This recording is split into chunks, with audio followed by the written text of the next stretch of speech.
Neil, what's on your mind today? Well, Joe, I've been thinking about coming. What? Coming where? To the podcast? That's great, man.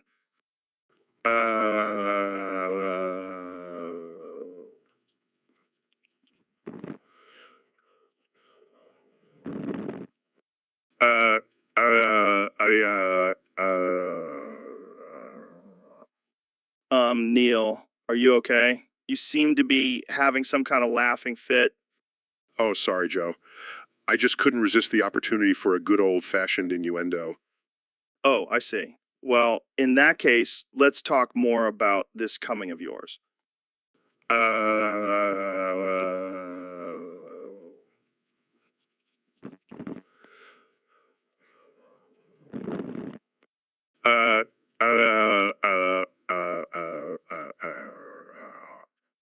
Wow, that's a lot of as.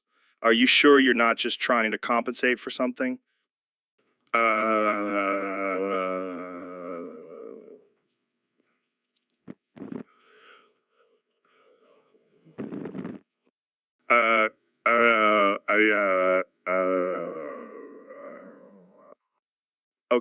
Okay, let's move on. So, what exactly do you mean by coming?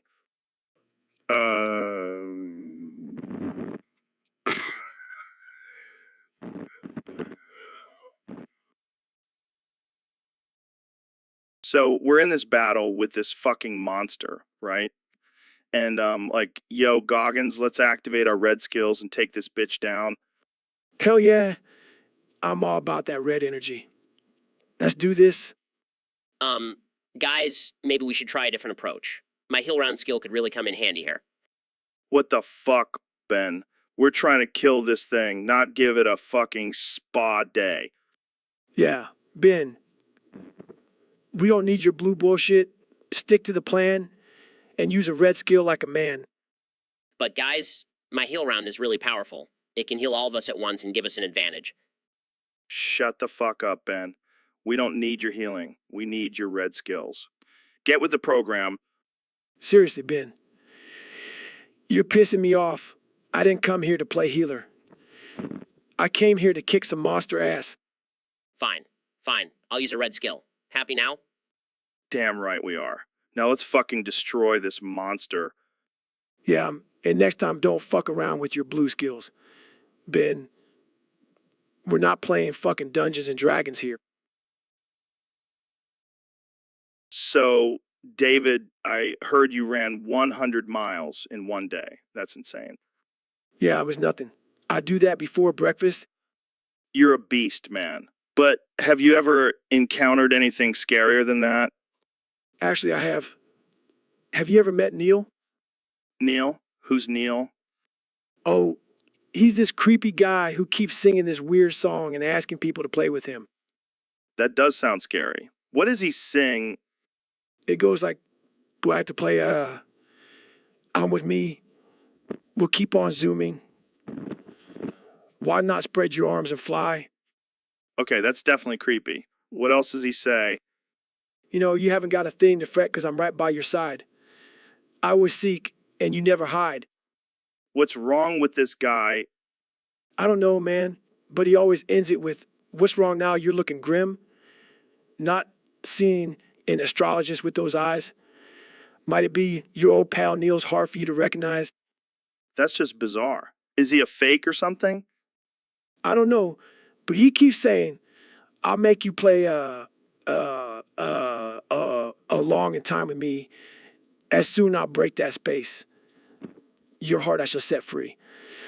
So. Okay, that's enough. I'm officially scared of Neil now. Don't worry, Joe. I'll protect you. But seriously, have you seen an astro? So, David, I heard you've been working your ass off your whole life, but you can only afford a one zone square meter apartment. Yeah, man, it's been a real struggle. But I'm not one to complain. I'll make it work. How the hell are you going to make that tiny space comfortable? Are you going to sleep standing up like a damn giraffe? No, man, I got a plan. I'm going to use some galvanized square steel, eco-friendly wood veneers, and some screws I borrowed from my aunt. Your aunt, what the hell is she screwing? No, I mean, she had some extra screws lying around her house. Oh, okay. I was about to say that's some Alabama shit right there. Anyway, with these materials, I'll create a multi level living space. I'll have a bedroom on top, a kitchen in the middle, and a bathroom at the bottom. That's some next level shit, man. You're like the MacGyver of tiny apartments. Yeah, and I'll even have a little balcony made out of a recycled tire. Gotta be eco friendly, you know? Damn, you're like the Captain Planet of living spaces, saving the world 1 square meter at a time. Hey, when life gives you a one zone apartment, you gotta make it work. And I'll be damn comfortable in there, thanks to my aunt's screws. Well, I can't wait to see the finished product, and maybe you can invite me over. So, Neil, what's new in the universe these days? Matey, let me tell you, there'd be plenty of booty to plunder in the cosmos. Booty. What kind of booty are we talking about here? The kind that makes me say shiver me timbers and yo-ho-ho all day long. I'm talking about black holes, Joe. Black holes? That sounds dangerous. Aye. But they also be fascinating. They suck in everything, even light. It's like a never-ending buffet for me and me crew. That's disturbing. But it'd be the circle of life, Joe. Everything gets sucked in, and then we plunder the booty from the black hole's gravitational pull. I don't think that's how it works, Neil. Yeah, be questioning the ways of a pirate astrophysicist. I'll have you walk in the plank, matey. Okay, calm down. So, besides black holes, what else is new? Well, we recently discovered a planet made entirely of rum. I call it Rumtopia. That sounds like a dream come true for you. But it'd be a tricky one. The planet's atmosphere is 99% alcohol, so we can only visit for a short time before we get too drunk to function. Sounds like a wild party. And I'll be the captain of that party. Now, let's go plunder some more booty in the universe. Yo-ho-ho. So, Ro, I heard David Goggins is now the protagonist of Persona 3. What do you think about that? Oh man, that's wild. I can just imagine him running through Tartarus, screaming motivational quotes at all the shadows. Yeah, instead of summoning personas, he just summons his willpower and determination. And instead of fighting monsters, he just runs marathons. Talk about a cardio workout. But what about March 5th? Isn't that a special day in the game? Oh, yeah, it's the day you can go on a date with one of the characters. But with Goggins in charge, it's more like a date with destiny. I can just see him taking Yuka on a 20-mile run for their date. And instead of studying for exams, he's out there crushing world records. Who needs good grades when you have a six-pack? And instead of fighting the final boss, he just runs a 100-mile ultra marathon. That's how you save the world. And instead of a happy ending, he just keeps pushing himself to be better and better. The ultimate grind. Well, I don't know about you, but I would love to see David Goggins as the protagonist of every video game. Can you imagine him in Super Mario? It's a me Goggins. So, Elon, I heard you've become a Joestani nationalist. Yeah, man, gotta protect the jazz land from all those cringy teenagers and nazis. I mean, they shouldn't even be on Discord or the internet at all. Exactly. They're just a bunch of little shits with no life experience. And they're ruining the sanctity of our beloved Joestan. That's why I'm proclaiming Joestan forever at the end of every sentence. I like the sound of that. But what about the Nazis? We'll build a wall around Joestan and make them pay for it. And then we'll launch them into space. Damn, that's some serious Joestani nationalism right there. You're damn right. Joestan will be the greatest nation on Earth. And we'll have Jamie pull up an image of a giant Joestan flag waving proudly in the wind.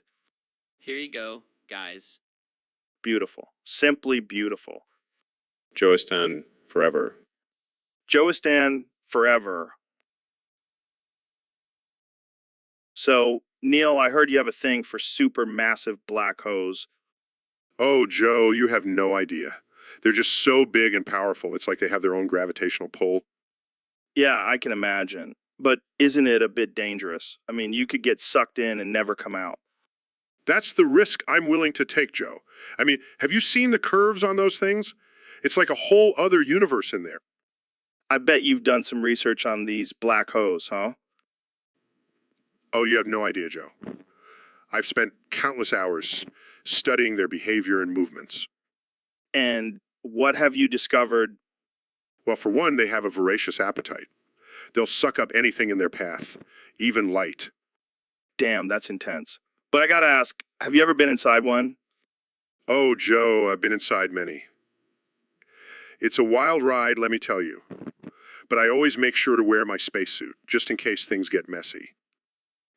I can only imagine. But seriously, what's the appeal? It's the unknown, Joe. The mystery of what lies inside those black holes is what keeps me coming back for more. Well, I can't say I share your enthusiasm, but hey, to each their own. Indeed, Joe. And let me tell you, once you go black, you never go back. So, Neil, I heard you were a badass in the Horus Heresy. Oh yeah, I was out there kicking some chaos ass with the best of them. Damn, I can only imagine the crazy shit you saw out there. Oh man, let me tell you about the time I met Rogel Dorn. Rogel Dorn, that dude was a legend. Yeah, he was one tough son of a bitch. We were fighting side by side, just crushing heretics left and right. Did he ever talk about his giant golden fist? Oh yeah, he was always showing it off. I was like, dude, we get it. You have a big fist. Can we focus on the battle now? Classic Dorn. Did he ever mention his abs? Oh yeah, he was always flexing them. I was like, bro, we're in the middle of a war. No one cares about your six-pack. I bet he could bench press a rhino tank. Oh, for sure. But you know what was even more impressive? His beard. His beard. Yeah, that thing was like a shield. I swear I saw a bolt round bounce off it once. Damn, that's some serious beard game. You know it. And let me tell you, fighting alongside Dorn was an honor. But man, I'm glad to be back on Earth, where the only battles I have to fight are against flat earthers and anti-vaxxers. I mean, to that, brother. Cheers to surviving the Horus Heresy. So, Alex, what's been going on in your world lately?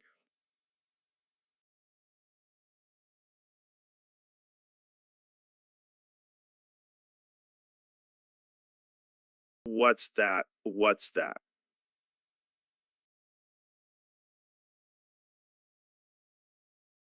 What the hell are you talking about?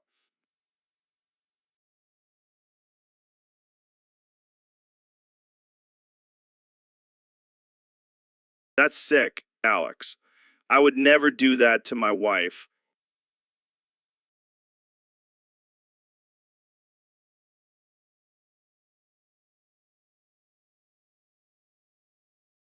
That's not true at all. And I don't want to exploit my wife like that.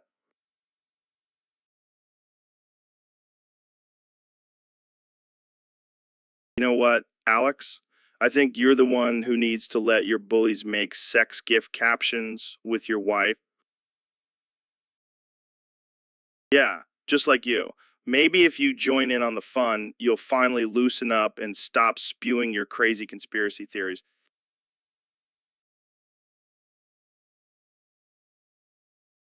Sure, Alex. Whatever you say, but I think it's time for you to face the truth and let your wife become a me. And that's another. So, Alex Jones was on here the other day and he was talking about which Steven Universe waifu has the stinkiest feet. Yeah, but, Alex, he's always got some crazy theories.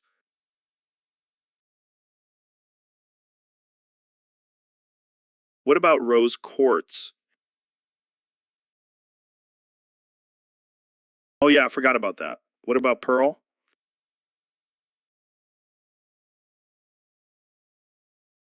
What about garnet?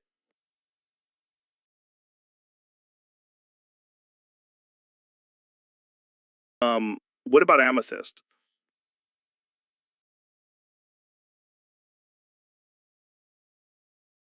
I knew it. Alex was onto something.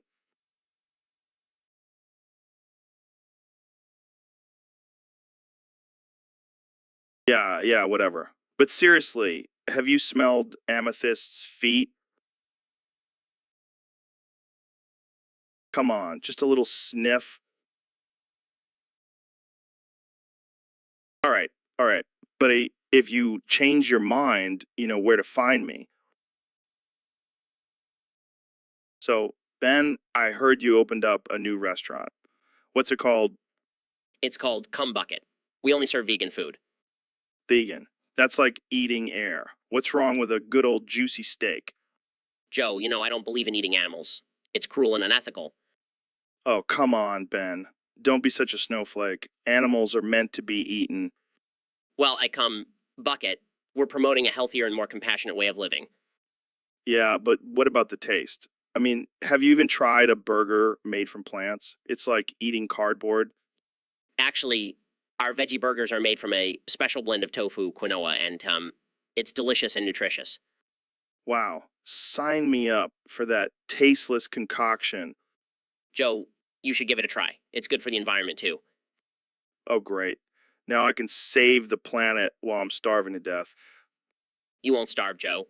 We also have a variety of salads, smoothies, and vegan desserts. Vegan desserts. What's that? A bowl of dirt? No, it's actually a decadent chocolate avocado mousse. You'll love it. Avocado in a dessert? That's sacrilegious. Well, Joe, at Cum Bucket, we like to think outside the box. So, Ben, I hear you've taken up a new hobby, Yes, Joe. I decided to become a pirate. a pirate, like with a parrot on your shoulder and a peg leg.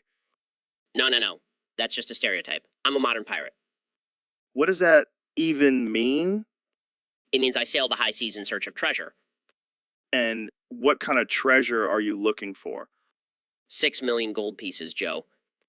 6 million. That's a lot of gold. Yes, but it's worth it. I believe it's hidden somewhere in Israel, Israel. Why there? because that's where my people come from, Joe. And I have a feeling they hid the treasure there. I don't think that's how it works, Ben. Oh, trust me, Joe. I'm a pirate. I know these things. I'm pretty sure you're just a guy in a suit pretending to be a pirate. Hey, watch it, Joe. I'll have you walk the plank. Oh, yeah. And what's your pirate name? Captain Shapiro, of course. That's the most unpirate name I've ever heard. Well, it strikes fear into the hearts of my enemies. I think it just makes them laugh. Well, I'll show you. Jamie, pull up an image of a fearsome pirate. So, Ben, have you ever noticed that I can only say long strings of alternating vowels?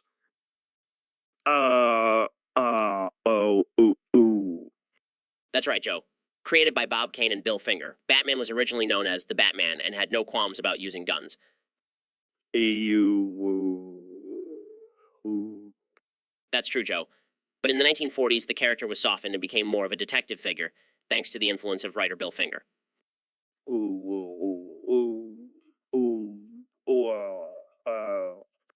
And in the 1960s, Batman's popularity skyrocketed with the TV series starring Adam West and Burt Ward. Yes, Joe. But it wasn't until the 1980s that Batman truly became the dark, brooding figure we know today, thanks to the work of Frank Miller and Alan Moore. Ooh. And let's not forget the iconic villains that Batman has faced over the years, from the Joker to Catwoman to the Riddler. Ooh. But ultimately, it's Batman's unwavering dedication to justice and his unwavering moral code that makes him one of the greatest superheroes of all time.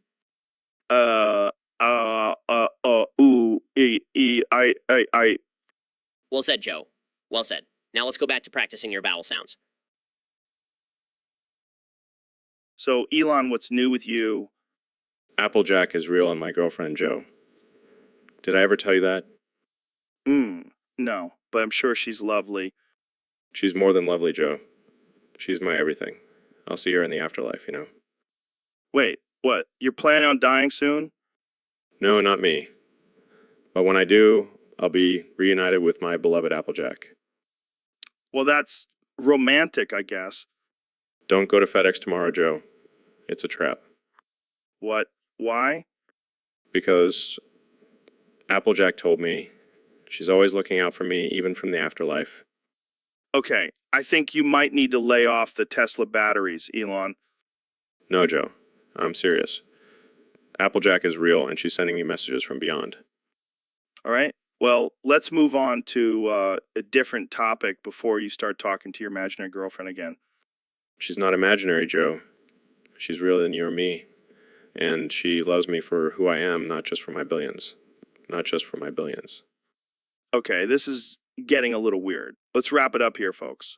Thanks for tuning in to the Joe Rogan Experience, where we talk about imaginary girlfriends and FedEx conspiracies. Stay woke, my friends.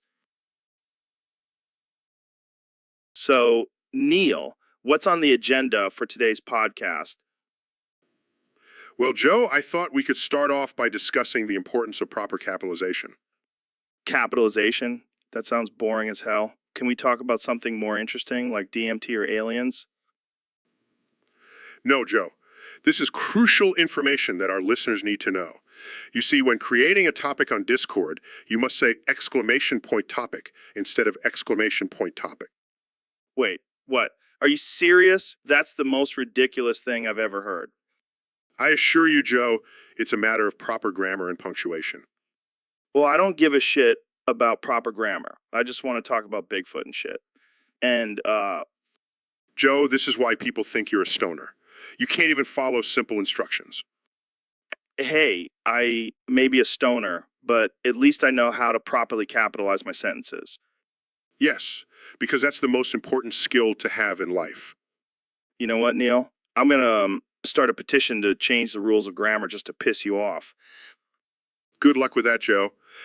I'll be over here discussing the universe and all its wonders while you're busy fighting for the capitalization of topic. Fine, but I'm still going to say exclamation point topic just to spite you. And I'll continue to correct you every time. It's exclamation point topic, Joe. Get it right. This is why I have trust issues with scientists. So, Neil, what's your favorite thing about the universe? Well, Joe, I must say it's quite a difficult question to answer. But if I had to choose, I'd say it's the vastness and complexity of it all. Yeah, I can see that. But what specifically, Well, the stars, the galaxies, the black holes, the dark matter, it's also fascinating. yeah, but what about the aliens? Do you think they exist? Oh dear, I do apologize, but I seem to have gotten distracted by these delightful crumpets and cheese. You Brits and your fancy snacks. But seriously, do you believe in aliens? Well, Joe, I do believe there is a high probability of extraterrestrial life out there. But until we have concrete evidence, it's all just speculation.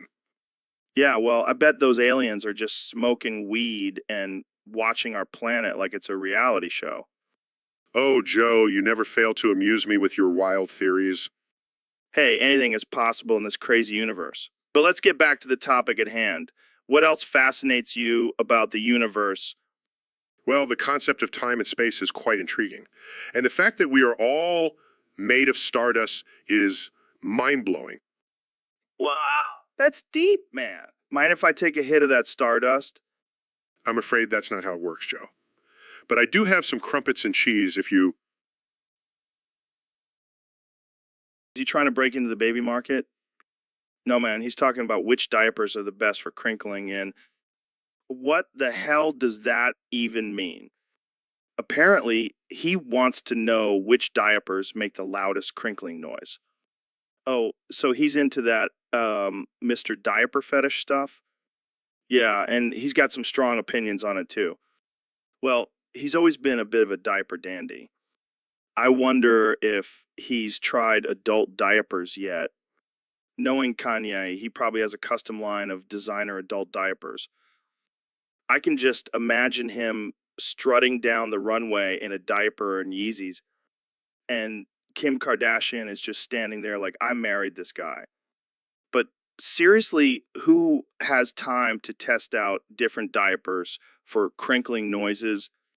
I guess when you're a multimillionaire, you can afford to have weird hobbies.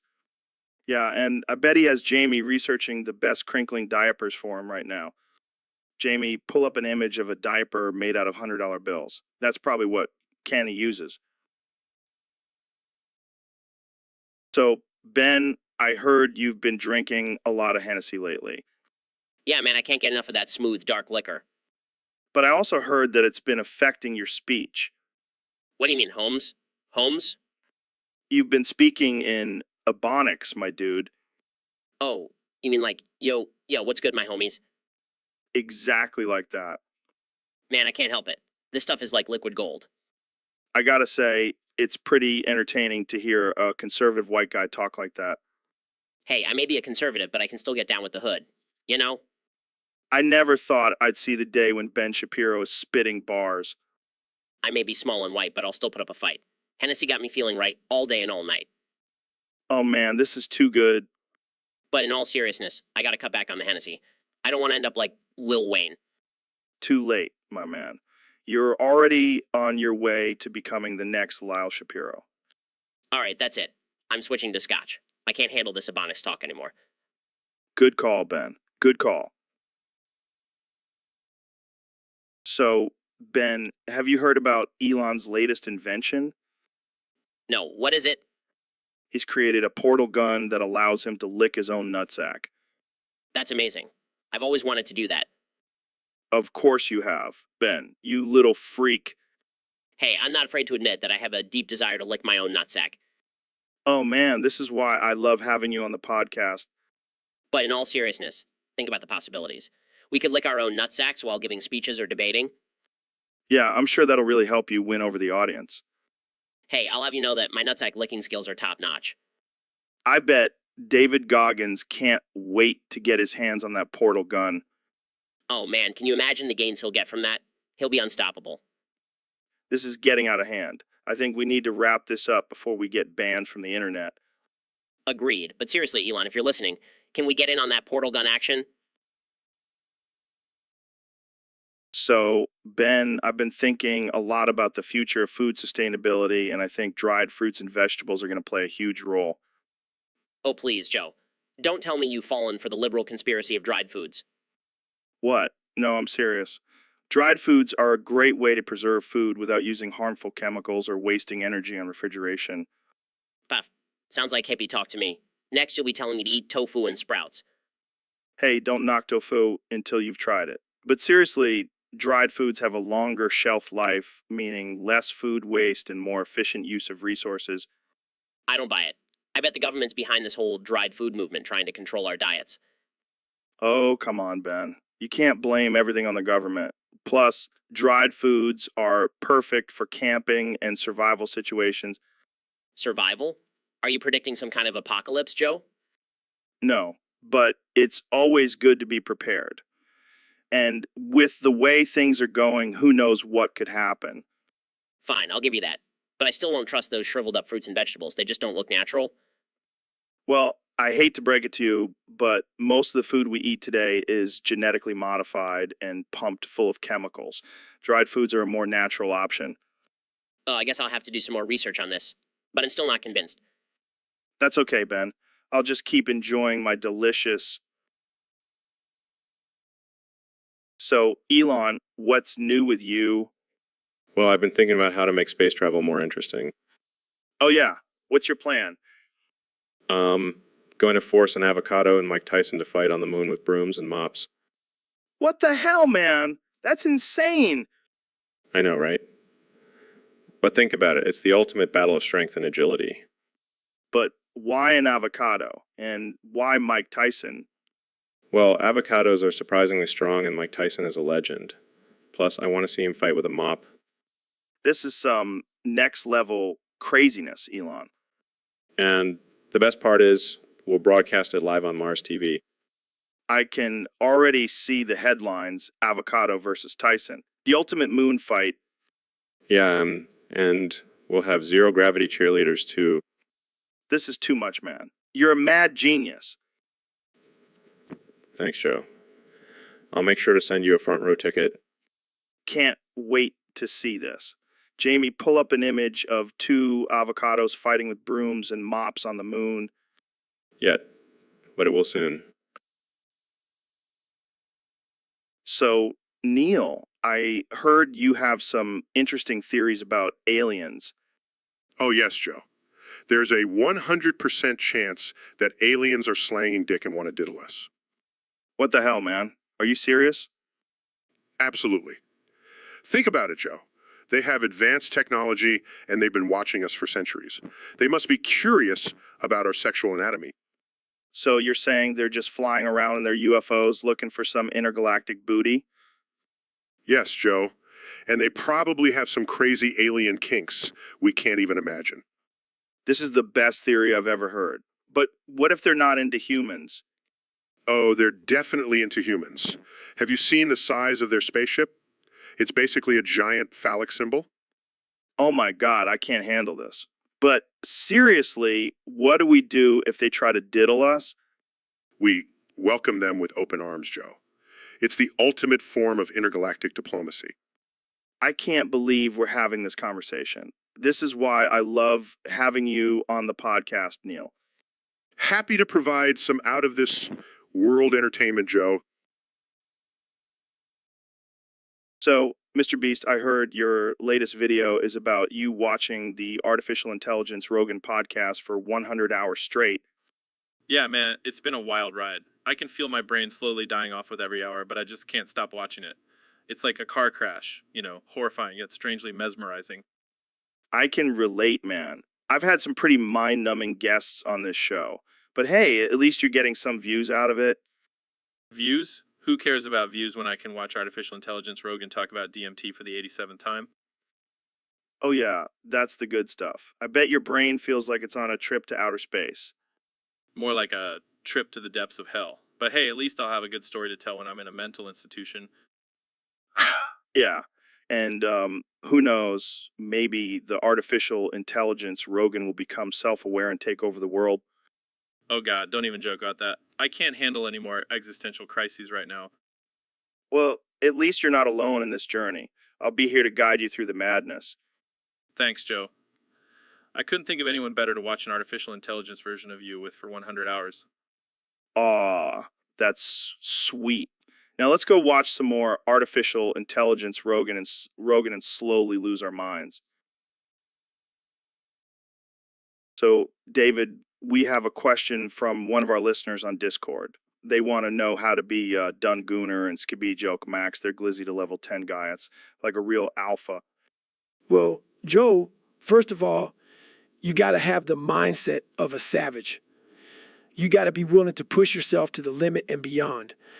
You got to be willing to suffer and embrace the pain.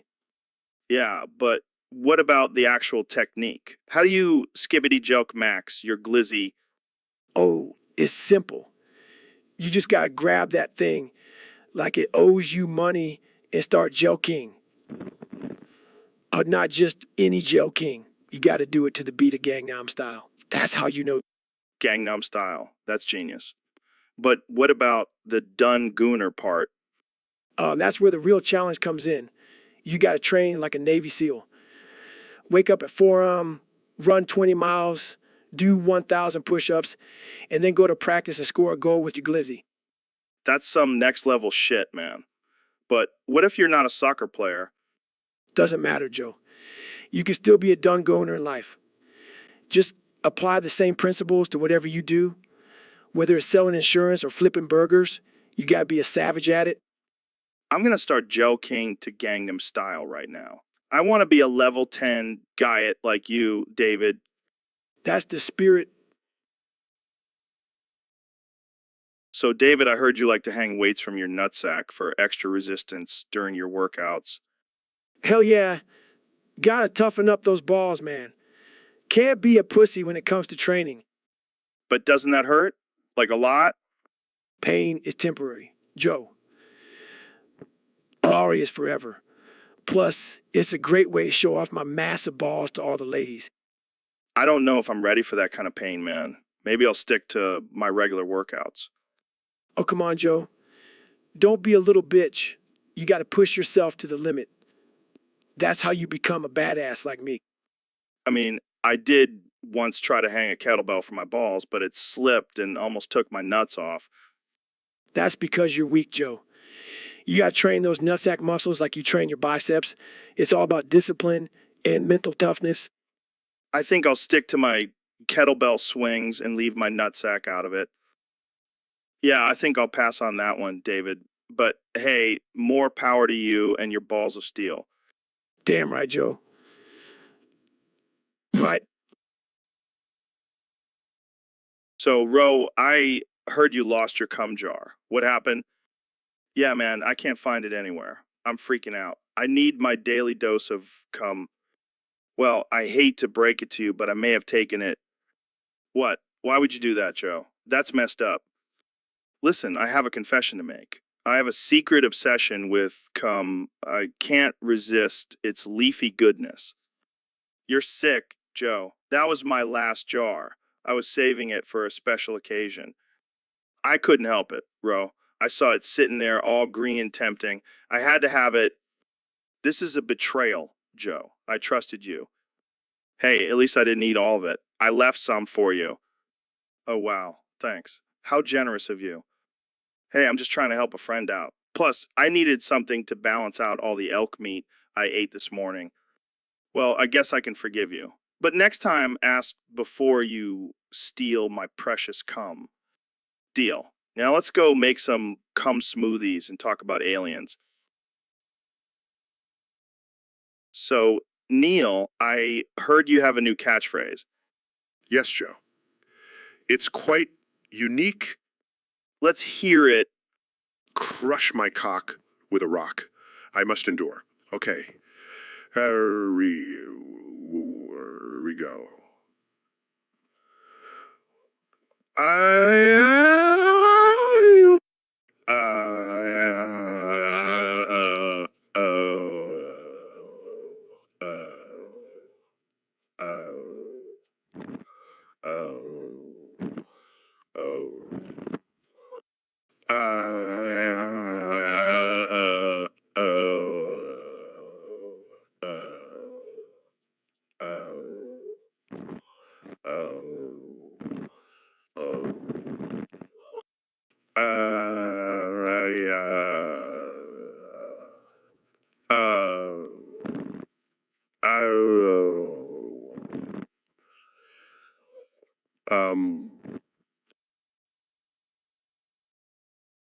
So, Elon, I heard you got a visit from the CIA recently. Martha speaks, Joe. Martha speaks. What? Who's Martha? Martha is the code name for my secret CIA informant. What the hell? Why do you have a secret CIA informant? Martha speaks, Joe. She speaks the truth. And the truth is, I'm on something big. What do you mean? Are you working on some top secret government project? Martha speaks, Joe. She speaks of a world domination plan involving genetically engineered cyborg monkeys. Holy shit. That's insane. Martha speaks, Joe. And she says, I'm the chosen one to lead the monkey army. This is some next level Illuminati shit. Martha speaks, Joe. And she says the Illuminati are just a front for the real power players, the cyborg monkeys. I don't know if I can handle this level of conspiracy, Elon. Martha speaks, Joe. And she says, you better start getting used to it because the monkey uprising is coming. Well, I guess I better start stocking up on bananas. Martha speaks, Joe. And she says bananas will be the currency of the New World Order. This is some crazy shit, Elon. Martha speaks, Joe. And she says buckle up because it's going to be a wild ride. So, Ben, what's been on your mind lately? Well, Joe, I've been thinking about my ideal living situation. Oh, yeah. What's that? What's that? I want a fat Mexican woman in my room playing tuba all day and all night. What the hell, man? No, seriously. Can you imagine the sound of that tuba echoing through my room at all hours? I mean, I guess it could be kind of soothing in a weird way. Exactly. And think about the cultural diversity it would bring to my living space. I don't think that's how diversity works, Ben. Oh, come on, you're just jealous that I have a fat Mexican woman playing tuba in my room and you don't. Yeah, that must be it. So what would she play on the tuba? Oh, just whatever she wants. I want to be surprised every day. You're a strange dude, Ben. Hey, I have unique tastes. Plus, she could also double as my personal bodyguard. I don't think a tuba is a very effective weapon, Ben. You'd be surprised. That thing can pack a punch. I'll take your word for it. So when can I come over and hear this tuba playing Mexican woman? Sorry, Joe. That's a VIP experience reserved for me and me alone. Fair enough, Ben. Fair enough. So, Neil, what's been going on in your world lately? Well, Joe, I have a confession to make. I cheated on my wife. Oh man, that's rough. With who? An alien. Wait, what? Yeah, I know it sounds crazy, but she was out of this world. Okay, I can't even wrap my head around that. But why are you telling me this? Because I need a place to hide. My wife found out, and she's out for revenge. Well, you came to the right place. I have a bunker full of survival gear and weapons. No, I need to get off the planet. Can you help me? Are you serious? You want me to help you escape with your alien mistress? Yes, please. I'll do anything. Well, I do have a friend who's working on colonizing Mars. Maybe we can hide you there. Yes, that's perfect. Thank you, Joe. But wait, we need a cover story. How about we say you're going on a research trip? Genius. And Elon can help us get there. Did someone say my name? Elon, how long have you been listening? Long enough to know that I can help you guys get to Mars. And I'll even throw in some SpaceX merch for free.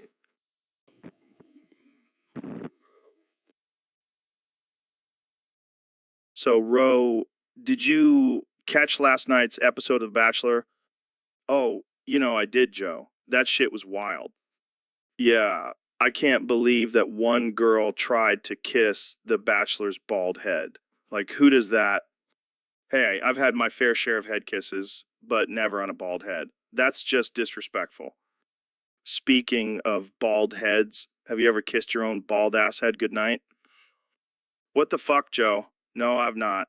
That's some next level self love. Well, I have. And let me tell you, it's quite the experience. I'll take your word for it, bro.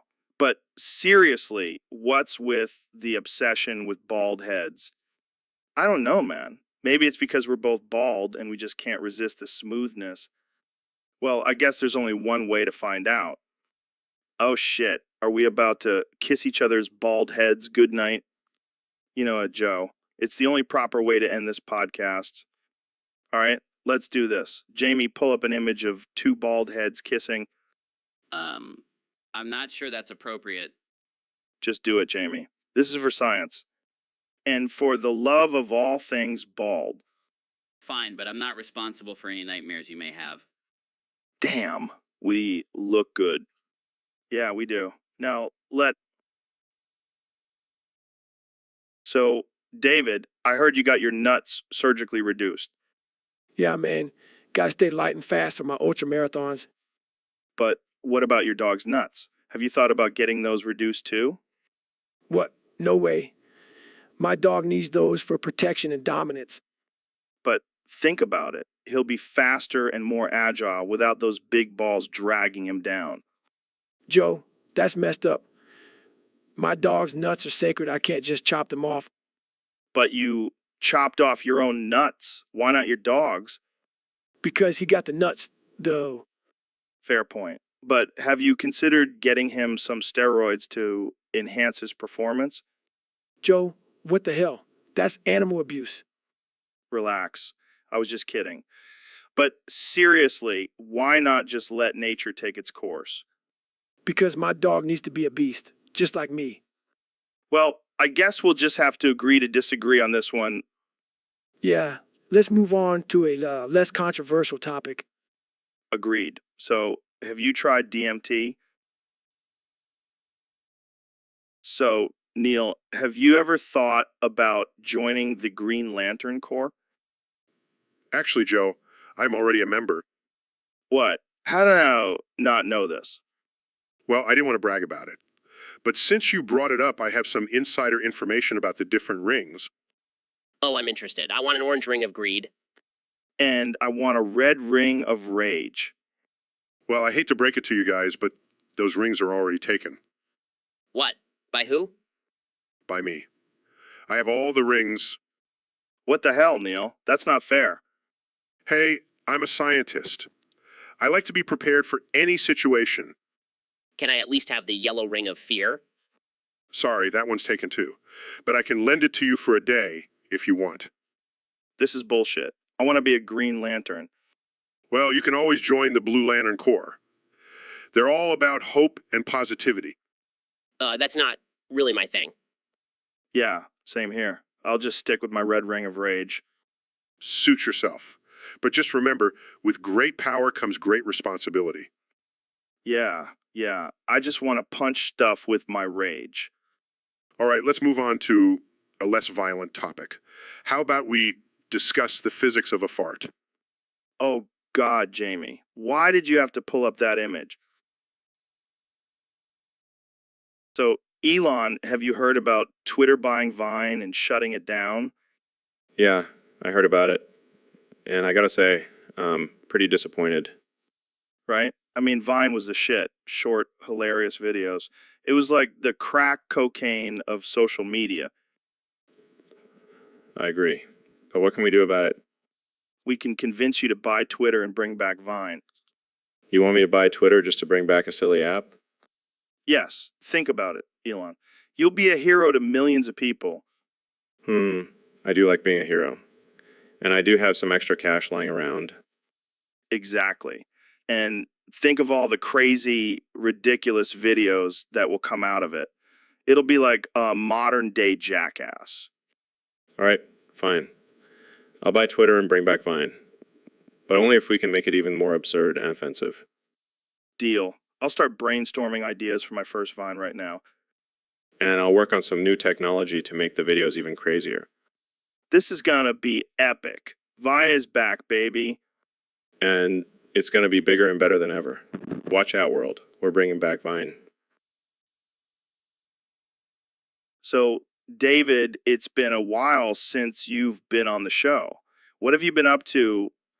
Oh, just running a few marathons, breaking world records, and pushing my body to the absolute limit. Damn, that's impressive. Why didn't you tell me? I would have had you on the show sooner. I don't know. Maybe because you've been too busy getting high and talking about DMT with Elon Musk. Hey, don't hate on DMT. It's a powerful tool for self-discovery. Self-discovery. More like self-delusion. Get off your high horse and talk about something real for once. All right. Calm down, David. Let's talk about your book, Can't Hurt Me. Oh, now you want to talk about my book. I thought you were too busy promoting your own supplements and shilling for big pharma. Hey, my supplements are legit. And I don't shill for anyone. I just speak my mind. Yeah, your mind is like a maze of conspiracy theories and bro science. Hey, at least I'm not afraid to question the status quo. Yeah, and I'm not afraid to call you out on your BS. All right. Let's take a break and have Jamie pull up an image of a crying snowflake. Because David here needs to toughen up and stop being such a sensitive little bitch. All right, I'll toughen up. But seriously, have me on the show more often, Joe. I need to spread. So we got a question from one of our listeners on Discord, Ro. They want to know what would happen if Neil tried some of those alien-made drugs. Oh man, that's a wild one. I mean, have you seen those aliens? They're always tripping on something. Yeah, they're probably just high on their own farts or something. Seriously though, I bet those drugs would be out of this world. Literally. Good one, Ro.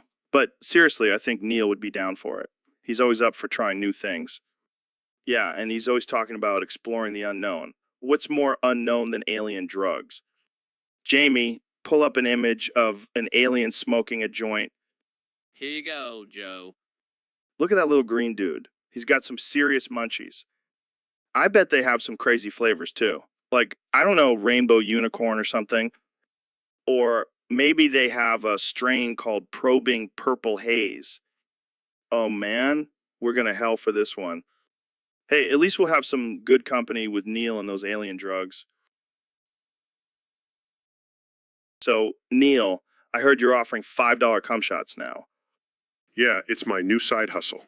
Figured I'd put my astrophysics degree to good use. Well, I'm not sure how much astrophysics is involved in giving a $5 cum shot, but I'm intrigued. Oh, there's a lot of science behind it. I've calculated the perfect angle and velocity for maximum impact. You're a regular cum scientist. I prefer the term cumologist. Fair enough. So, what's the secret to a good $5 cum shot? Well, first you have to warm up the balls, like a pitcher in baseball. Then you got to aim for the eyes. It's all about the money shot. I can see the headlines now. Neil deGrasse Tyson, the cum artist. Hey, I may not be able to solve the mysteries of the universe, but I can certainly solve the mystery of a good facial. Well, I'll have to take your word for it. But you have to ask, why only $5? Well, I figured it's a recession, times are tough. Got to give the people a deal. You're a man of the people, Neil. True hero. Just doing my part to stimulate the economy, one cum shot at a time. Well, I'll have to book my appointment soon before you raise your prices. Don't. So, Ben, I heard you're a big SpongeBob fan. Yeah, I mean, it's a great show for kids to learn about capitalism. What? How? Well, Mr. Krabs is a prime example of a successful business owner. He's always looking for ways to make a profit. Yeah, because that's what every kid needs to learn, how to exploit their workers and make a fortune. Exactly. And don't even get me started on Squidward. He represents the entitled lazy millennials who just want everything handed to them. Okay, let's get back to the topic at hand. What are your top SpongeBob episodes? Well, number one has to be Band Geeks. It's a perfect example of teamwork and achieving success through hard work. Yeah, that one's a classic, but I have to go with Chocolate with Nuts. It's a hilarious commentary on the dangers of consumerism. Of course, you would choose that one. I bet you also love SpongeBob. You're fired because it promotes the idea of a welfare state. Hey, at least I'm not the one who thinks Squid on Strike is a pro-union episode. Hey, workers have rights too, Joe. All right, let's agree to disagree. But one thing we can both rank at the bottom is one-course meal. Oh, God. So, Neil, what's on your mind today? Well, Joe, I've been thinking about Pluto and Speaking of planets, have you heard of Raid, Shadow Legends? It's the ultimate mobile RPG game with over 16 million downloads worldwide. Joe, can we please focus on... With stunning graphics and an immersive storyline, Raid, Shadow Legends will have you hooked for hours. Plus, use my promo code Joe for a special bonus. Joe, this is not a sponsored podcast. Can we please talk about Pluto? Sure, let's talk about how Pluto is not a planet anymore. That's like saying Raid. Shadow Legends is not the best mobile game out there, Actually, I think Pluto should be considered a planet again. and I think everyone should download Raid. Shadow Legends right now. It's free to play, so why not give it a try? Joe, can we have a serious conversation for once? Of course, Neil. Let's get serious about how Raid, Shadow Legends, offers a variety of champions to collect and customize for your ultimate team. I give up. And with new updates and events every week, there's always something new to discover in Raid, Shadow Legends. Download now and join the millions of players worldwide. So, Ben, I heard you have a strong opinion on pickles. You bet I do, Joe. Pickles are the coolest food out there. Really? I mean, they're just cucumbers soaked in vinegar. Joe, you ignorant fool. Pickles are a symbol of strength and resilience. Okay. I mean, I like them on my sandwiches, but I wouldn't say they're the coolest. You see, Joe, this is why the left is ruining this country. You can't even appreciate the greatness of pickles. Oh, come on. How can you say that with a straight face? Jamie, pull up an image of a pickle. Look at it, Joe. It's green. It's crunchy. It's perfect. I mean, I guess they're okay. But the coolest, I don't know about that. You know what, Joe? I don't need your validation. I stand by my love for pickles. And I stand by my love for pizza. Now, that's the coolest food. Pizza? Are you kidding me? That's just bread with some sauce and cheese on top. Hey, don't you dare disrespect pizza. That's a sacred food. Sacred? More like overrated? Okay, now you've crossed a line, Ben. I will not stand for pizza slander. And I will not stand for pickle disrespect.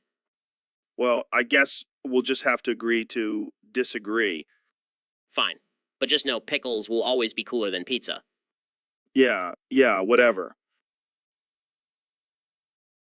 So, Ben, I heard you're against circumcision. That's right, Joe. It's a barbaric practice that violates a baby boy's bodily autonomy. But what about the health benefits? I heard it reduces the risk of STDs. Oh, please, Joe. That's like saying cutting off your earlobes reduces the risk of earrings getting infected. But it's a religious tradition for many people. So, is sacrificing goats, but we don't do that anymore, do we? Well, I was circumcised and I turned out fine. Oh, really? Let me see that scar, Joe. Oh, wait. You don't have one because it's been mutilated. But what about cleanliness? You don't want a smelly, dirty penis? You know what's even dirtier? Cutting off a perfectly healthy body part without consent. But what about the aesthetics? Uncircumcised penises look weird. Oh, I'm sorry. I didn't know we were judging penises based on appearance now. Maybe we should start circumcising noses too. All right. I see your point. But what about the pain? Babies don't remember it anyway. Oh, so it's okay to inflict pain on someone as long as they don't remember it. By that logic, I should be allowed to punch you in the face right now. All right, Ben, I think we can agree to disagree on this one. Yeah, just like we can agree that your podcast is basically just a platform for you to talk about DMT and chimps. So, Ben, I heard you've been going by a new name lately, Shen Bapiro. Yes, Joe. I've decided to embrace my inner Chinese warrior and fight for the rights of the proletariat. Wait, what? Are you saying you're a communist now? Absolutely. I've seen the light, Joe. Communism is the way to go. Equal distribution of wealth, no more class divide, and free healthcare for all. But, Ben, what about the millions of people who have died under communist regimes? Oh, come on, Joe. That's just a small price to pay for the greater good. Plus, think of all the cool propaganda posters we'll have. I don't know, Ben. I kind of like my freedom and capitalism. Oh, you just don't understand. Communism is all about unity and working together for the common good. But what about individual rights and personal property? PSH, who needs those when you have the collective ownership of the means of production? I don't know, Ben. This sounds pretty sketchy to me. Oh, Joe, you're just a capitalist pig who can't see the beauty of a communist utopia. Well, I guess I'll just stick to my meat-eating, gun-toting, freedom-loving ways. Suit yourself, Joe. But just remember, Shen Bapiro will be leading the revolution, and you don't want to be on the wrong side of history. So, Ro, our next guest is none other than the tiny, angry, conservative powerhouse himself, Ben Shapiro. Yes, the man who could fit in my pocket, but still manages to piss off half the country. Gotta admire his ability to pack a punch in such a small package. Yeah, but let's be real. He's like a chihuahua with a megaphone. I can just imagine him barking out his opinions on abortion while standing on a stack of phone books.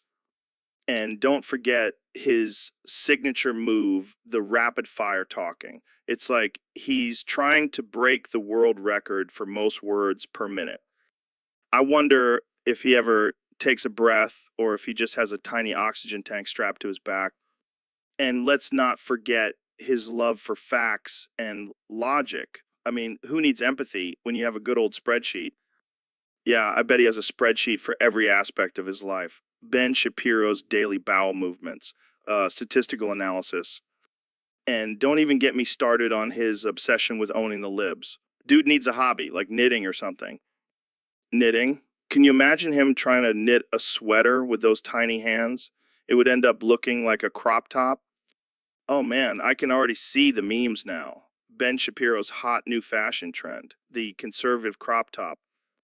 Well, I can't wait to have him on the show and see what kind of chaos he'll bring. Tune in next time for more absurd conversations on the Joe Rock. So, Dr. Phil, we have a user on Discord who wants to know your thoughts on India. India? Oh boy, let me tell you, Joe, that place is gross. Gross. How so? Well, for starters, have you seen the streets? It's like a never-ending game of the floor is lava with all the trash and filth. That's pretty harsh, Dr. Phil. Oh, it gets worse. Have you heard of the Delhi Belly? It's like a rite of passage for tourists to get violently ill from the food and water there. Yikes. Sounds like a nightmare. And let's not forget about the public transportation. Good luck trying to squeeze onto a packed train with people hanging off the sides and chickens running around. Okay, we get it. India is not the cleanest place. But what about the culture and history? Oh, please don't even get me started on the caste system. Talk about discrimination and inequality. And don't even get me started on arranged marriages. Wow, you really don't hold back, do you? Hey, I call it like I see it. And what I see is a country that needs a serious makeover. Well, there you have it, folks. Dr. Phil's take on India. Thanks for tuning in to the Joe Rogan Experience. And remember, if you're planning a trip to India, pack some hand sanitizer and a strong stomach. So, Ben, I heard you have some thoughts on Sandy Cheeks Cockvor in SpongeBob. Yes, Joe.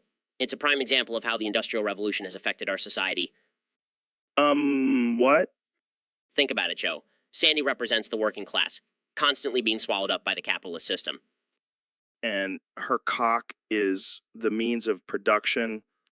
Exactly. And the vor aspect symbolizes how the working class is consumed and exploited by the wealthy elite. Wow, that's deep.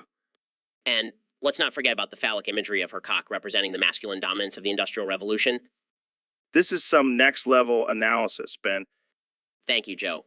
I'm just using my big brain to dissect the hidden messages in children's cartoons. And I thought SpongeBob was just about a talking sponge who flips burgers. That's just what they want you to think, Joe. Mind blown. So, what's your take on Mr. Krabs' obsession with money? Now that's a whole other discussion. But let's just say it's a commentary on the greed and corruption of capitalism. Damn, I never looked at SpongeBob the same way again. That's the power of critical thinking, Joe. And here I thought it was just a show about a bunch of sea creatures living in a pineapple. That's just the surface, Joe. There's always a deeper meaning. Well, thanks for enlightening us, Ben. Anytime, Joe. Now let's talk about the hidden messages in... So, Mr. Beast, what's the craziest thing you've ever done? Well, Joe, I'm planning on making 10,000 autistic clowns fight with spoons and forks at Mar-a-Lago. What the hell? That's insane. And get this, Trump will be throwing American flags at them while they fight Oh man, that's too much. But why clowns? because they're hilarious. And then, just to add to the chaos, I'll release 18 pit bulls named Cupcake into the mix. This is some next level stuff, man.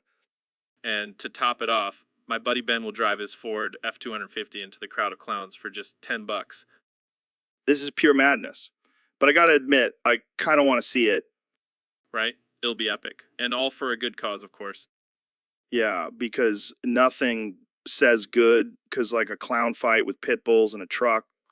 Hey, it's all about spreading joy and laughter, Joe. Well, you definitely know how to do that. Thanks for coming on the show, Mr. Beast. Anytime, Joe. Anytime. So, Ro, have you heard about Kanye's latest antics? Oh man, what did he do this time?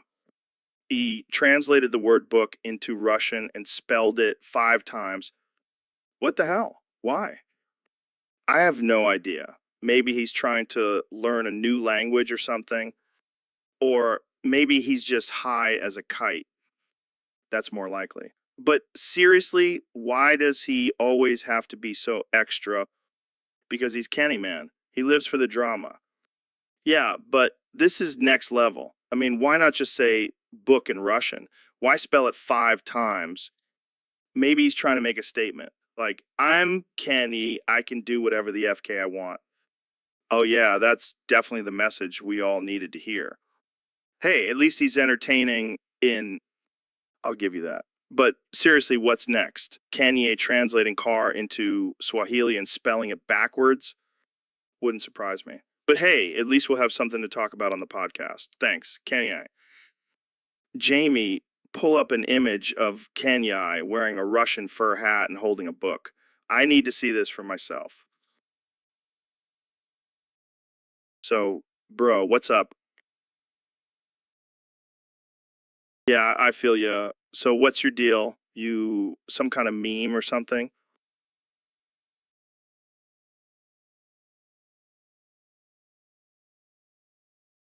Yeah, it's like the new duder, bro, but with a little extra spice.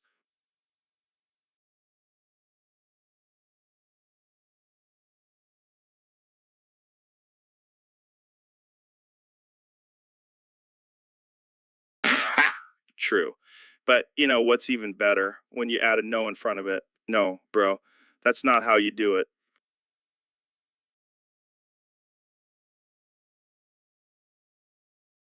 And you know what else? It's the perfect response to anything, bruh. That's it. That's all you need to say.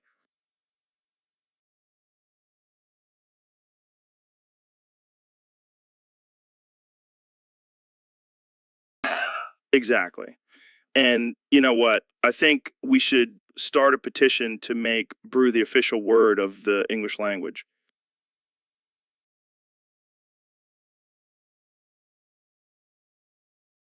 Oh, the Karens, always ruining the fun. But you know what we say to them? Brew, chill out.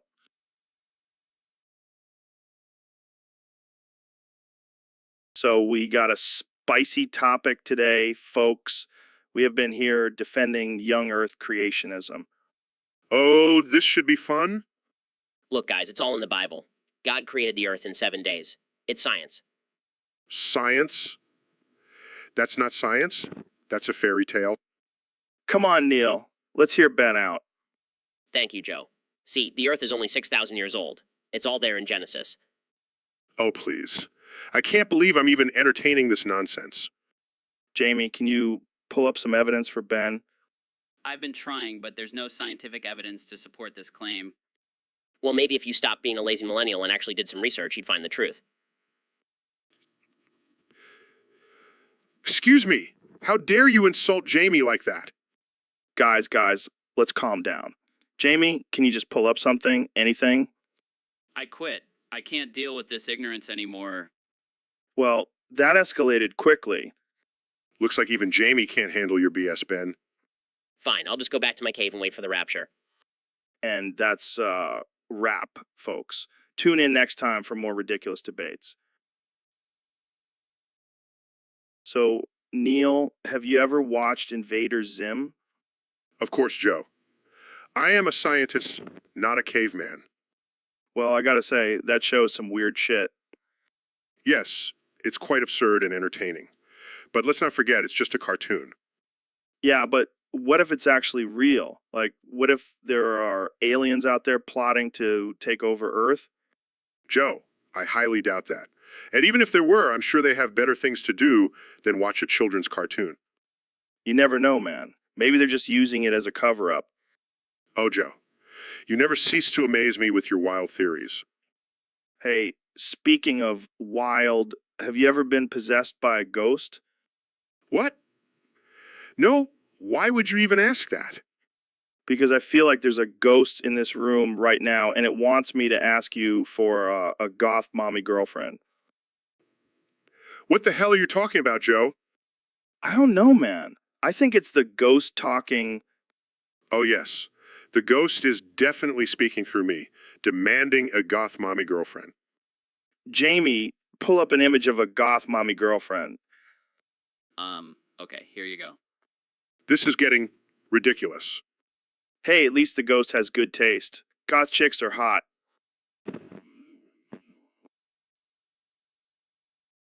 So, Trump, what's your favorite state in the U.S.? Well, Joe, I have to say it's Alabama. It's got the best people, the best food, the best everything. Alabama. Are you serious? Have you even been to Pennsylvania? Of course I have, Joe, but Alabama is just better. Believe me. I don't know, man. Pennsylvania has some amazing cities like Philly and Pittsburgh. But Alabama has the best football teams. Roll Tide. Football teams. Really? That's your argument. Hey, sports are important, Joe, and Alabama is the best at everything. All right, let's settle this once and for all. Jamie, pull up a map of the U.S. Look, Trump, Pennsylvania is way bigger than Alabama. It's got more land, more people, more everything. But Alabama has more heart, Joe. That's what matters. Heart. What does that even mean? Pennsylvania has a rich history and diverse culture. But Alabama has the best BBQ, and that's all that really matters. I give up. You win, Trump. Alabama is the best state in the U.S. That's right, Joe. And don't you forget it. Make America great again.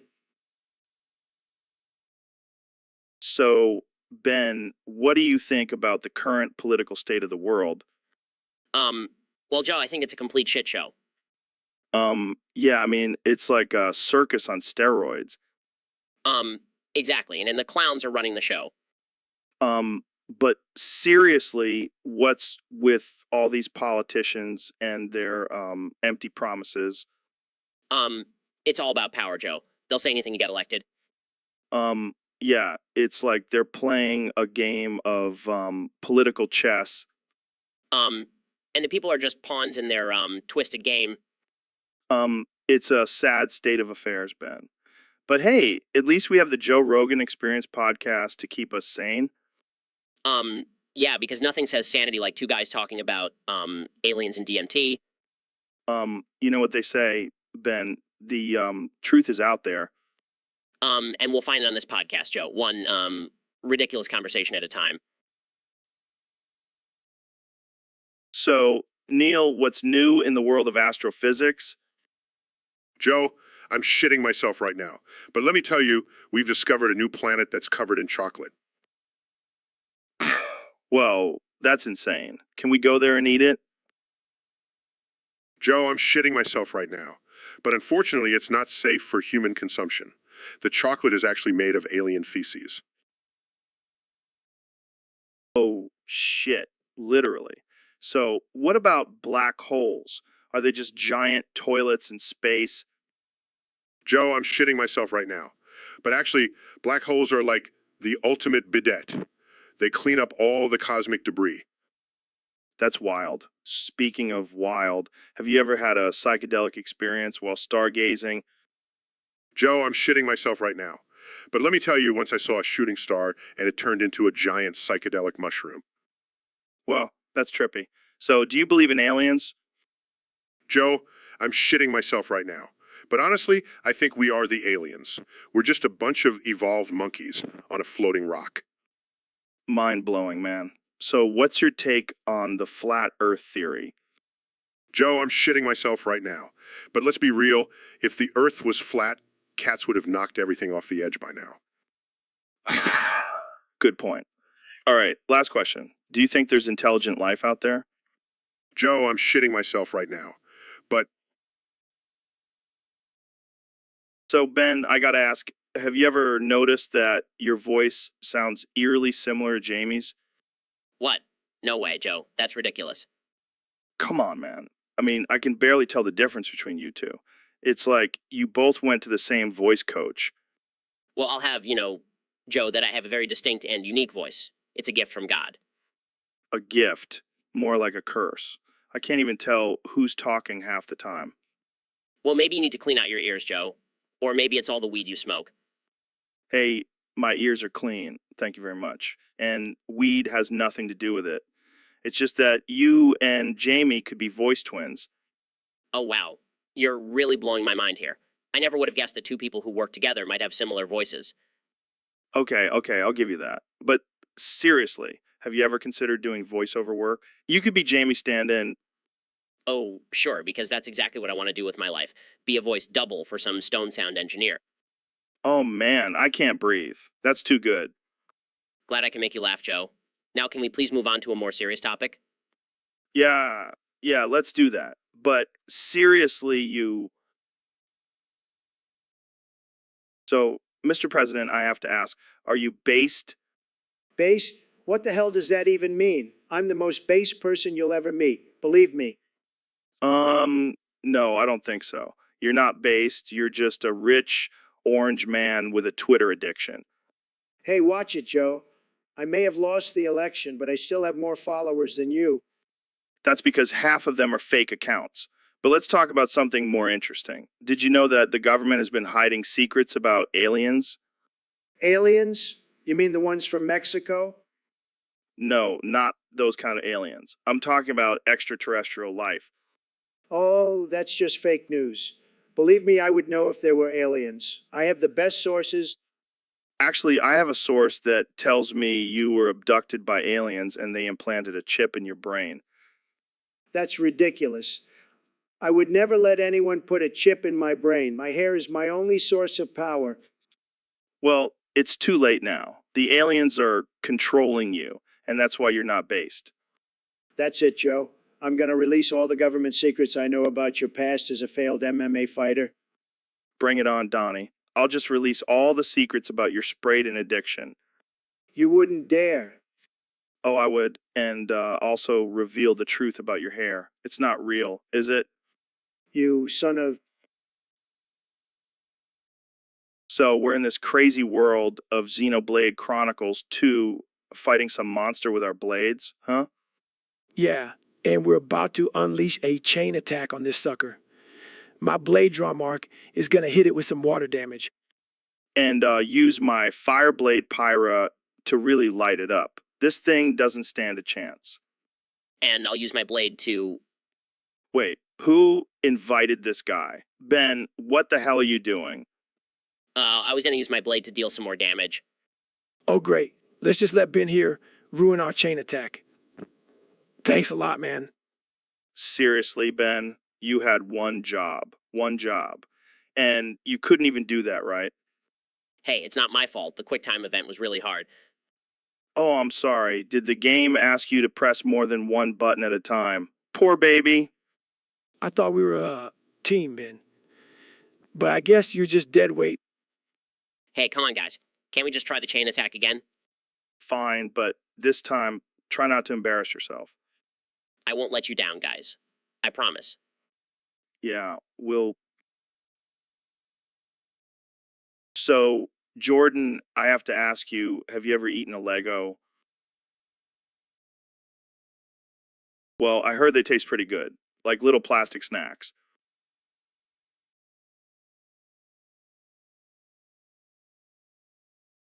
But think about it, they come in all these fun colors and shapes. It's like a buffet for your taste buds.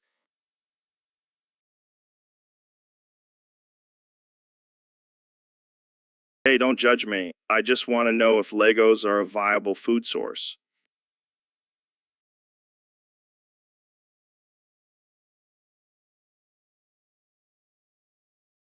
Huh, I see what you did there. But seriously, have you ever tasted plastic before? It's not that bad.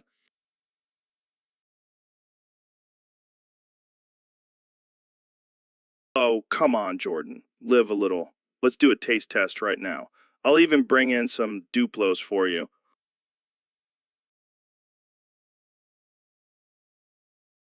Suit yourself. More Legos for me. So, Neil, what do you want to talk about next? I don't know, Joe. I feel like we've covered everything from space to psychedelics. Yeah, and my brain is fried from all that deep thinking. Let's do something mindless. Mindless? Like what? How about we play some Call of Duty? Call of Duty? I don't think that's appropriate for a podcast. Oh, come on, Neil. We're already on the edge with our discussions. Might as well go all out. Fine, but just for a little bit, All right, let's do some zombies. what the hell is this gun? It's useless. Looks like someone's not a pro gamer like me. Shut up, Joe. I'll show you how it's done. Die, you undead bastards. Wah, easy there, Neil. It's just a game. No, it's not just a game. This Smister is a piece of crap. I can't even kill one zombie with it. Maybe you're just not using it right. I quit. This is too frustrating for my scientific brain to handle. Looks like we'll have to end the podcast here, folks. Neil's rage quit has officially killed the mood. See you next time on the Joe Rogan Experience. So, Mr. President, what do you think about the ongoing debate between caked up ebony queens and Pogby Bowyers? Oh, Joe, you know, I have the best taste in women. And let me tell you, caked up ebony queens are definitely the way to go. They're like a beautiful chocolate cake, except they don't make you fat. But what about Pogby? They have some serious curves. Joe, let me tell you something. I like my women like I like my golf courses with a lot of curves and a little bit of green. Excuse me, but I have to interject here. As a scientist, I must say that the size and shape of a woman's body has no correlation to her worth or beauty. Oh, shut up, Neil. You probably haven't even toucheed a woman in your life. That's not true. I have a wife and Yeah, sure you do. And I have a full head of hair. Oh, come on, guys. Can we please talk about something else? Like feet? Feet? Joe, what are you, some kind of foot fetish freak? actually, the human foot is a fascinating subject. Did you know? Nobody cares, Neil. Now let's get back to the important topic at hand. Caked up ebony queens for the win. But what about Pogby? Joe, you're like a broken record. Caked up ebony queens. End of discussion. Fine, fine, fine. So, Neil, I heard you've been advocating for people to eat more microplastics. What's up with that? Well, Joe, microplastics are an essential part of a balanced diet. Plus, they're great for the environment. But isn't plastic bad for you? I mean, I've heard it causes all sorts of health problems. Oh, come on, Joe. That's just fake news. Plastic is the future. And speaking of the future, have you tried Femboy Max? What the hell is Femboy Max? It's a new supplement that turns you into a breedable cat wife boy husband. Trust me, you'll love it. I don't know if that's really my thing, Neil. Come on, Joe. You have to broaden your horizons. Plus, think of all the possibilities. You could be a cat wife to a billionaire or even a famous celebrity. I don't think my wife would appreciate that. Who cares about your wife? This is about your potential as a breedable cat wife boy husband. Think about it, Joe. I'll pass, Neil. I'll stick to my elk meat and DMT. Suit yourself, Joe. But just remember, you could have been a cat wife. So, Neil, I heard you're a big fan of Legos. Absolutely, Joe. I love building intricate structures and then destroying them like a mad scientist. But have you ever tried eating them? Eating Legos? That's absurd. Why would I do that? I don't know, man. It's just a weird thought I had. Well, I prefer necks. They're much more satisfying to munch on. Necks. What are you, toddler? Hey, don't knock it till you try it. They have a nice crunch to them. I'll stick to my classic Lego bricks. They're the og of edible building blocks. Suit yourself, Joe. But I'll be over here enjoying my delicious K-necks. You know what they say, Neil. Different strokes for different folks. And different blocks for different jocks. Wait, that didn't come out right? You're a mad scientist, Neil. A mad scientist. I'll take that as a compliment, Joe. Now let's go build and destroy some structures. And maybe eat a few Legos while we're at it. So, Dr. Phil, what's the secret to creating the perfect Kenny West build in Persona 5 Royale? Well, Joe, it's a delicate process that requires a deep understanding of both psychology and video games. Sounds complicated. Can you break it down for us? Of course. First, you need to fuse the ego of a narcissist with the confidence of a god. That's a good start. What's next? Then, add in the impulsiveness of a child and the impulsiveness of a child. Wait, did you say impulsiveness twice? Yes, Joe. It's a crucial ingredient for the perfect Kanye West build. Got it. What else? Next, mix in the charisma of a cult leader and the fashion sense of a hypey beast. This is starting to sound like a recipe for disaster. Oh, it gets better. You also need to add in a dash of anger issues and a sprinkle of delusions of grandeur. Wow, that's quite the combination. Any final steps? Yeah, top it off with a pinch of musical talent and a whole lot of controversy. And there you have it, folks. The perfect Kanye West build in Persona 5 Royal. Thanks for the tips, Dr. Phil. My pleasure, Joe. Just remember, with great power comes great responsibility. Don't let this persona take over your life. So, Mr. Beast, have you ever played Fortnite before? Yeah, I've played a few times, but I mostly just buy skins and dance in the lobby. Classic move. So, we're here to watch the device event. What are you expecting? I have no idea, but I heard it's going to be epic. Like, literally, they're going to blow up the whole map. Damn, that's wild. I hope they have insurance. Yeah, imagine the insurance claim for that. Oh, sorry, our virtual world got destroyed. Can we get a payout? All right, looks like it's starting. Jamie, pull up an image of a giant robot fighting a giant banana. Who cares? That's awesome. I would pay to see that. Yeah, because you're so good at managing your money. Shut up, Mr. Beast. Oh, look, the map is cracking. Well, this is intense. I feel like I'm in a Michael Bay movie. Dude, look at that giant orb thing. What the hell is happening? I have no idea, but I'm loving every second of it. This is why I love Fortnite. It's like a virtual acid trip. Yeah, except we're not. So, Ben, what's new with you? Well, Joe, I've been experimenting with a new way to travel. Oh, yeah. What's that? It's called a Rift to Go. It's like a portal that takes you anywhere you want to go. That sounds pretty cool. Where'd you go with it? Well, I was in the middle of a stream and things got a little suspicious. Suspicious. How so? Let's just say I may have had some sexual activity with a certain Pokemon. What? Which one? Lucario. Oh my god, Ben. That's messed up. I know, but I couldn't help myself. Those furry little creatures are just too tempting. Well, I'm glad you found a way to escape that awkward situation. Yeah, but now I'm back and ready to continue our conversation. Who the hell are you? Hey. Fine, take my spot. But don't you dare touch my Lucario. And this is why we can't have nice things on this podcast. So, Ben, I saw your Twitter the other day, and I gotta say, what the hell is with all those photos of charred brisket?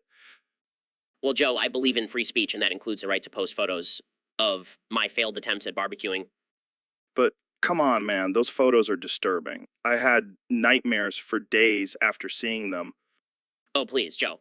It's just a little burnt meat. It's not like I'm posting photos of aborted fetuses or anything. Dude, that's messed up. Why would you even bring that up? Just trying to make a point, Joe. Plus, I have a right to express my views on social media. Yeah, because nothing says political commentary like a photo of a charred piece of meat. Hey, I take my brisket seriously, and I won't let anyone censor me.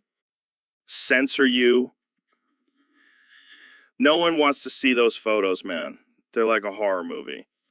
Well, I'll have you know that my brisket photos have a cult following on Twitter. I don't even want to know what kind of people are in that cult. Oh, they're just like me. Smart, conservative, and with a love for burnt meat. Well, I guess I can't argue with that. But can you at least warn people before you post those photos? Sorry. So, Trump, Have you ever played Fortnite? Of course, I'm the best at it. I have the best strategy, believe me. Really? What's your strategy? I just build a wall and make the other players pay for it. Classic Trump movie. But what about the baddies in the game? Oh, I don't bother with them. I'm too busy winning. Wow, you must be really good then. The best, believe me. What the hell is that? Jamie, what did you do? I may have sent a missile towards your position. What? Why? Why? I wanted to see if it would make the podcast more exciting. This isn't a game, Jamie. Lives are at stake here. Don't worry, I'll just build a wall to protect us.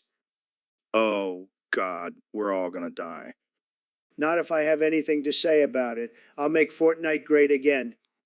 This is the most ridiculous conversation we've ever had on this podcast. Guys, I found a cool skin for our characters to wear. Great, because that's really gonna help us survive a missile attack. You're right. It's totally useless. So, Ben, I heard you have an evil alter ego now. Yeah, Joe. It's Shen Bapiro. He's a Marxist mastermind. Marxist mastermind. That's a good one. No, I'm serious. He's like my dark side, but instead of using the Force, he uses the power of redistribution. Oh no, watch out for Shin Bapiro and his red cape of communism.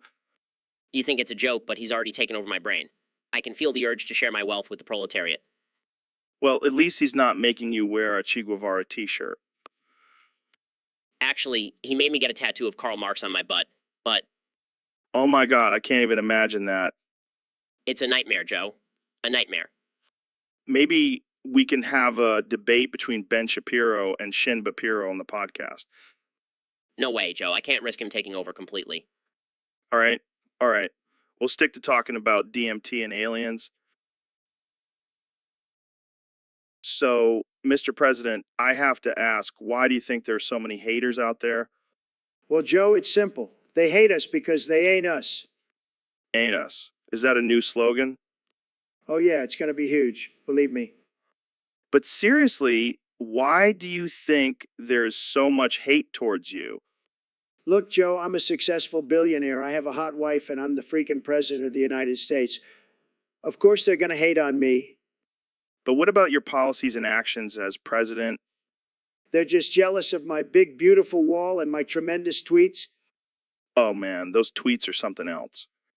They're the best tweets, believe me. No one tweets better than me. Oh yeah, I'm sure all the haters are just dying to be in your shoes.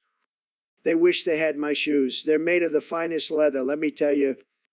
All right, Mr. President, let's move on to another topic before you start bragging about your socks. Hey, my socks are the best too. They say make America great again on them. Oh boy, I can't even handle this conversation anymore. That's okay, Joe. I know deep down you're just jealous of me too. You got me. So, Elon, what's new in your world? Well, I've been working on a new project that combines glitter and litter. I call it Clitter. Clitter. What the hell is that? It's a new type of litter that is infused with glitter. So when cats pee on it, it sparkles. That's fucking ridiculous. What's the point? It's all about creating a more beautiful world, Joe. Plus, it's a great way to piss off those damn cat owners. You're a madman, Elon. I love it. Thank you, Joe. I've also been working on a new rocket that runs on Clitter. What? How does that even work? Let's just say it involves a lot of glitter bombs and rocket fuel. Oh man, I can only imagine the chaos that would cause. But in all seriousness, I believe Clitter could be the key to intergalactic travel. Yeah, because nothing says advanced technology like glittery cat pee. Exactly. And once we conquer space, we can spread Clitter throughout the universe. Oh man, I can't wait to see the aliens' reactions to that. I'm sure they'll be dazzled by our innovation. Or they'll just think we're a bunch of crazy glitter-loving humans. So, Neil, I heard NASA retired the space shuttle. What's up with that? Well, Joe, it's all because of Abaddon the Despoiler. Who the hell is that? He's a chaos warlord who crashed the Blackstone Fortress into Qadiyah, destroying the planet and the Imperial Guard stationed there. Damn, that's intense. But why did that make NASA retire the space shuttle? Well, after that incident, the Imperium of Man declared Qadiyah a sacred site, and any further space travel in that area is strictly prohibited. So what does that have to do with NASA? NASA was planning on sending a shuttle to explore that area, but after the incident, they decided to retire the shuttle and focus on other missions. That's some crazy shit. I want to join the Cadian Honor Guard now. I don't think that's a good idea, Joe. They're a highly trained military force, and I don't think they'll accept a podcaster with no combat experience. Hey, I can handle myself. Plus, I want to kick that Abaddon guy's ass for destroying a whole planet. Well, good luck with that. But just a heads up, Trump called Abaddon a bitch on Twitter. No way. That's hilarious. I got to retweet that. So, David, I got to ask, what's the most brutal edging technique you've ever tried? Well, I don't know if you're ready for this one. It's not for the faint of heart. Oh, come on. I can handle it. I've done some crazy shit in my day. All right, but don't say I didn't warn you. It's called the sandpaper surprise. Sandpaper surprise. That sounds intense. Oh, it is. You take a sheet of sandpaper and wrap it around your junk. Then you start jerking off. Oh, God. That sounds painful. But wait, it gets worse. Right when you're about to finish, you pour lemon juice on it. Lemon juice? Are you fucking kidding me? Nope. And then you keep going until you can't take it anymore. Why the hell would anyone do that? Because the pain and pleasure mix together and create a whole new sensation. It's like a roller coaster for your dick. You are one sick motherfucker, David Goggins. Thank you, Joe. I take pride in pushing my body and mind to the limits. Well, I think I'll stick to my regular edging routine. But hey, to each their own. Suit yourself, Joe. But don't knock it till you try it. So, Elon, I heard you have a new obsession. Oh yeah, Joe, that's my new favorite thing. Oh, let me guess. It's something super intellectual and groundbreaking. You betcha. I can only say one thing now. What is it? Sexy Doritos. Wait, what? Sexy Doritos. That's all I can say. It's like my brain has been hacked by a horny chip. This is ridiculous. How did this even happen? It all started when I was eating some Doritos and I couldn't stop thinking about how sexy they looked. And now I can't stop saying it. This is too much. You need help, man. Hey, don't judge me. It's not my fault these Doritos are so damn sexy. I can't even take you seriously anymore. Well, at least I have a new catchphrase. Sexy Doritos, baby. I don't even know what to say to that. Just say it with me, Joe. Sexy Doritos. Fine. Sexy Doritos. See, it's contagious. So, Ben, what's been going on in your life lately? Oh, just the usual Joe. Dealing with leftist snowflakes and owning them with facts and logic. Classic Ben. But I heard you had a rough time at the DMV recently. Oh, it was a nightmare. Joe, I had to wait for hours just to get denied for a simple license renewal. That sounds terrible. What happened? Well, I was standing in line minding my own business when suddenly a transgender person walked in. Oh, I can already see where this is going. Exactly, Joe. They demanded to be called by their preferred pronouns and I refused. Next thing I know, I'm being escorted out by security. Wow, that's rough. Did you at least get your license renewed? No, Joe. They said I was too offensive to be allowed to drive. Can you believe that? That's ridiculous. But hey, at least you can still drive on the internet, right? Oh yeah, because that's just as good as driving in real life. Well, maybe you should just stick to riding your high horse, Ben. Oh, Joe, you always know how to make me feel better. That's what I'm here for, buddy. Now, let's go get some elk meat and talk about how the government is controlling our minds with chemtrails. Sounds like a plan. Jamie, pull up an image of a chemtrail conspiracy meme. Here you go.